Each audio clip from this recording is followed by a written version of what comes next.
1h e 57 minutos no Acre. Olha, eu vou aproveitar aqui a fala do Elivan, professor Claudemir. Olha o Elivan, do bairro Vila Betel, aqui em Rio Branco. Professor, o que pode ser feito com urgência para, pelo menos, amenizar a situação caótica do Rio Acre? Por que a fala do Elivan é importante? Porque demonstra que tem muita gente que gostaria de colaborar de alguma forma. Tudo bem, você pode contra-argumentar o seguinte: ô Itaã, o que o Elivan está falando aí, ele pode até ser bem intencionado, mas talvez o primo dele jogue o pneu do carro dele no rio, jogue o fogão no Igarapé São Francisco, jogue... Então, assim, a gente pode ver o problema com a metade do copo cheio ou com a metade do copo vazio. Mas o fato é que tem muita gente, professor, que quer ajudar. Ele só não encontra a forma correta. E aí? Eu entendo que essa preocupação do povo em querer ver o Rio Acre restabelecido, isso não é de hoje. O que falta é a iniciativa do gestor. Quem é o gestor? É o gestor, é o governador, é o prefeito. São essas pessoas que deveriam encampar essa política, que deveriam utilizar a mão de obra que existe disponível. Por exemplo, eu tenho aqui no estado do Acre, que eu vejo, que eu leio, e vejo que tem 3.000 detentos aqui, assim, doido para fazer alguma coisa, para sair de lá de dentro e trabalhar em algum canto. Eu vejo que tem mais de 2.000 soldados do Exército que também gostaria de se inserir num programa de recuperação do Rio Acre.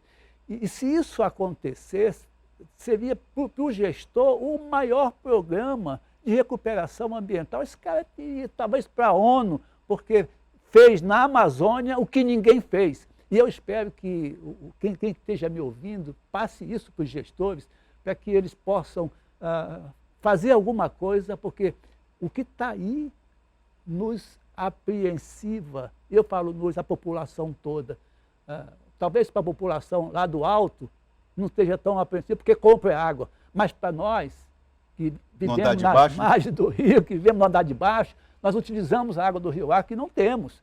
E quando temos, é contaminada, é escassa. Essa água vem de uma qualidade péssima para nós, porque talvez hoje a água do Rio Acre seja a água mais cara do mundo para se utilizar. Para se tratar, né? Tratar e utilizar. E nesse processo é importante que as pessoas percebam que os hospitais hoje têm uma enormidade de pessoas doentes. E as doenças vêm tudo pela água. Se não tudo, 90% vem pela água. Mas por que não cuidar do Rio Acre? Por que não sensibilizar as pessoas, a quem de direito, a encampar isso, para que a gente possa ter no futuro crianças sadias nesse estado, nesse país, nesse universo? Professor, antes de entrar aqui, o senhor falou de um exemplo vinculado à educação que me parece ser pedagógico e eu não posso perder a oportunidade de colocar isso de maneira pública. O senhor foi abordado por um prefeito. Esse prefeito queria do senhor a colaboração para que o senhor falasse com os alunos a respeito dessa questão da preservação. Eu queria que o senhor falasse a respeito da sua desilusão. Pois é, e realmente é desilusão mesmo. Porque eu estou em casa e recebo um telefonema do prefeito e ele me dizendo: professor, eu fiz um plantio com as crianças na escola e 2 dias depois as crianças comeram as plantas. A expressão comeram não é literalmente. Não é literal. Não é literal. As crianças bagunçaram com as plantas arrancaram lá. As folhas. Né? Certo. Ele me indicando: você pode vir aqui conversar com essas crianças para a gente melhorar a questão ambiental aqui no município, na escola. E posso. E fui, levei 150 plantas, né, para depois da palestra a gente fazer aquele plantio de iniciação científica, um plantio pedagógico. E guardei as plantas na secretaria da escola, porque entendo eu que ali tem pessoas sensibilizadas para viver com as plantas e com o meio ambiente. Quando eu voltei no dia seguinte, encontrei as plantas no chão, pisadas e sem nenhum cuidado. Você imagina uma escola que o gestor não é sensibilizado. Que alunos nós vamos ter para cuidar do Rio Acre? Talvez nenhum, porque eles não estão e não serão sensibilizados. E aí eu tive que fazer, primeiro, as palestras com a escola, com os gestores, com todos. Depois que fui fazer com as crianças e fomos plantar. Mas isso depois de uma semana, porque não é fácil você chegar numa escola e sensibilizar as crianças quando os gestores não estão sensibilizados. A insustentabilidade relacionada ao Rio Acre talvez encontre aí um bom começo. Um pilar. Dos pilares. Exatamente. Tem aqui uma fala do Manuel Kumaru. Manuel Kumaru já presidiu a Federação dos Trabalhadores em Agricultura no Acre, a FETAC. Ele diz o seguinte, ó: boa tarde, Taam, bom debate com o professor. Pergunta a ele sobre PRA. Eu não me recordo o que significa essa sigla, o Manuel. Se ele sabe, se vão colocar em práticas o que foi estudado, acordado e assinado sobre as recompensações das áreas, principalmente das APPs. Tantos estudos e muitas reuniões para nada. Eu participei de várias reuniões enquanto era presidente da FETAC, lembra o Manuel? Deixa eu te falar, Manuel. Eu lembro que em 2011, a seca no Rio Acre chegou a um ponto que a Câmara Municipal de Boca do Acre fez um ofício para a Câmara Municipal de Rio Branco fazer um diagnóstico do que estava acontecendo no Rio Acre, porque em Boca do Acre não chegava mais água no Rio Acre. Formou-se uma comissão de vereadores e esses vereadores percorreram da Foz, lá em Boca do Acre, até a nascente no Peru. Constataram tudo, Manuel. Fizeram um relatório bacana, bonito, e apresentaram esse relatório lá na Cefaz para o povo que ali compareceu e os gestores tomarem ciência do que está acontecendo no Rio Acre. Você sabe quantas pessoas apareceram para ouvir os vereadores desse relatório? Quantos? 6 pessoas. 6, assim, ó, 6 pessoas. Você imagina que, para mim, ouvir os vereadores dizer isso, que eu estava lá presente, né, foi, assim, uma decepção. Isso é para te dizer que o tamanho do Rio Acre é muito pequeno em relação aos que estão hoje no poder, ou que estiveram no poder e não fizeram absolutamente nada. Difícil, e é difícil até ouvir isso. Tem aqui uma observação do Marcelo Fontinelli. Ele diz o seguinte: professor, limpar rio e igarapé não dá voto, professor. Lembra quando o Maurício Sérgio fez a maior rede de esgotos do município? Ele está lembrando aqui que o Maurício Sérgio investiu muito em saneamento e pegou balsa. Agora, lembrando o Maurício Sérgio, eu me lembro também que foi na gestão do Maurício Sérgio à prefeitura que veio aquela... Eu ouvi pela primeira vez, não sei se alguém falou isso antes, mas que eu ouvi da famosa intervenção de engenharia no Rio Acre. Quando o senhor ouve isso, o senhor fica desesperado ou não? Arrepia tudo. Sabe, porque assim, porque a terra é viva, o Rio Acre é vivo, ele por não, enquanto? Por enquanto ele é vivo e ele se movimenta. Como é que eu posso pegar uma estrutura de concreto e enfiar ali no Rio Acre, sabendo que essa estrutura vai ser modificada em pouco tempo? E a gente está vendo agora, né, o calçadão, todos desmoronando, e na época eu combati tudo isso e pedi, inclusive, que colocasse entre essa estrutura árvores que tivessem raiz pivotante para garantir o sustento daquela estrutura, mas disseram que não era possível, que não ia embelezar a margem do Rio Acre.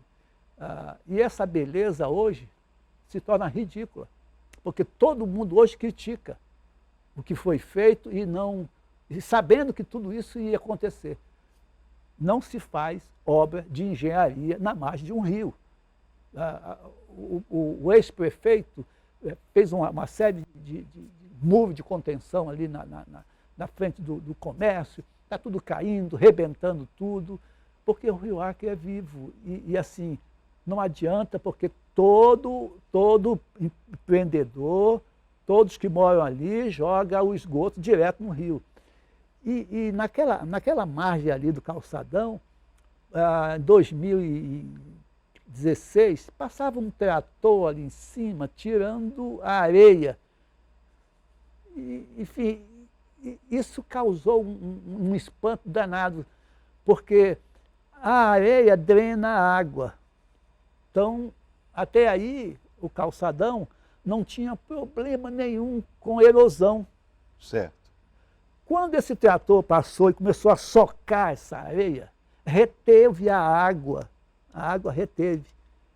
Quando a terra não pôde mais sustentar a água, levou tudo e foi embora tudo. Quer dizer, será que as pessoas, os gestores, os engenheiros não conseguem ver essa realidade, que é uma realidade ambiental que não se desconecta com a natureza? Boa pergunta, professor. Tem aqui uma observação do Marco Antônio. O senhor falou a respeito de areia. Ele está dizendo o seguinte: ainda existem dragas tirando areia diuturnamente do leito do rio. É urgente que se tome providência quanto a isso também, sob pena de morarmos em um deserto, diz o Marco Antônio. A questão das dragas é um impacto também? É porque quem é que fiscaliza a retirada dessa areia do rio? A areia é necessária para fazer a cidade? É necessário. Agora, é preciso ver o seguinte, quanto eu tiro de areia por mês? São 100 mil metros cúbicos que eu tiro por mês de areia, essas dragas tiram por mês. E esse recurso financeiro não volta para o Rio Acre um centavo. Deveria essas empresas e o governo, eu digo governo municipal, governo estadual, fazer um contrato com essas empresas para ir recuperando, retira com auxílio de alguém que entenda dessa retirada, mas devolve uma quantia para o rio, faz um replantio das margens, dê ao rio aquilo que ele te dá, ou devolva. Condiciona a exploração que é feita com uma reposição na área de proteção permanente, né? Você precisa fazer essa condicionante, né? Seria necessário para que o rio permanecesse vivo e a areia fluindo ali para ele ganhar o dinheiro dele, e embelezando o rio e protegendo as águas, o meio ambiente e a fauna e a flora. Professor, eu vi que o senhor trouxe um papel aqui, o senhor tem alguma referência que o senhor ainda não colocou aqui, que o senhor queira detalhar? Ou não, o senhor tem de memória mesmo? Vamos embora. Tem, porque assim, tudo que fizeram no Rio Acre, fizeram só para beneficiar o povo. Por exemplo, em 2006, até 2012, foi asfaltado a estrada que leva à transoceânica. Essa estrada, na época, disseram que ela seria a redenção do povo que mora ali no Alto Acre, no Baixo Acre, e que isso iria trazer benefícios homéricos para a população. Asfaltaram o Rio Acre, a estrada, e não fizeram um programa de educação ambiental que acompanhasse o desenvolvimento desse asfalto, dessa estrada. Conclusão, só a partir daí é que o Rio Acre sentiu profundamente a escassez de água. O senhor está relacionando a transoceânica com a escassez de água no Rio Acre? Com a escassez de água no Rio Acre. Por quê? Mas por que isso aconteceu?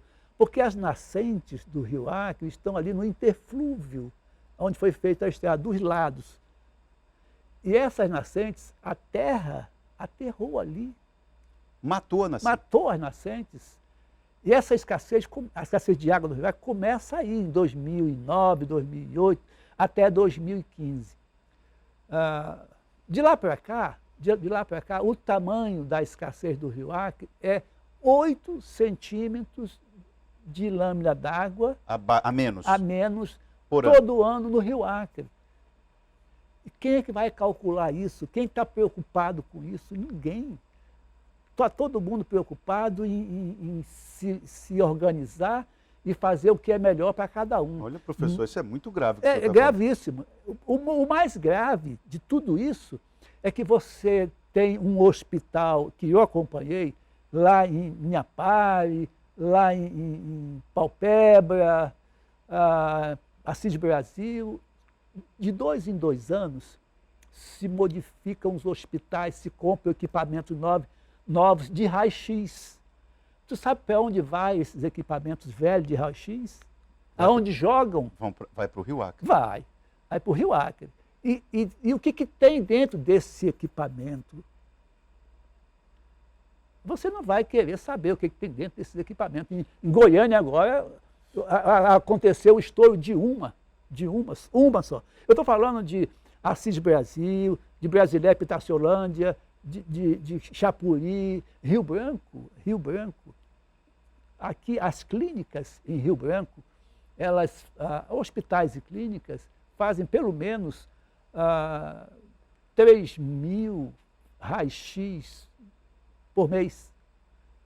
Esse raio-x traz, para proteger a chapa, traz cobre, traz iodo e traz chumbo. Quando bate a chapa, ele vai lá e limpa a raio-x para te ver a estrutura. A fotografia. A fotografia. Essa água vai toda para o Rio Acre. A Fundação Hospitalar, que é o Hospital do Idoso, Hospital do Universitário, tudo que é hospital. Essa água não recebe um tratamento e vai toda para o Igarapé Batista. Do Igarapé Batista para o Rio Acre. Esse rio é um herói. Ele é forte. Ele é forte, ele é teimoso. Ele é teimoso porque ele ainda resiste tudo isso. E você vê que os pesticidas, os agrotóxicos, que vai para a margem, que vai para a bacia do Rio Acre, desce todo através dos igarapés no Rio Acre. Esse Rio Acre está contaminado, assim, literalmente. Uma pena. Professor, infelizmente eu vou precisar encerrar a nossa conversa, mas eu já deixo engatado aqui essa conversa. Vamos ver se a gente amplia esse fórum com outras pessoas para a gente alimentar esse debate. É muito necessário. O senhor é uma fala necessária sobre esse assunto. Obrigado. Tá bom? Muito obrigado pela sua vinda. Obrigado. O senhor realmente falou coisas importantes aqui. Quem tem ouvido, que ouça. Muito obrigado, professor. Vamos para o intervalo e já voltamos.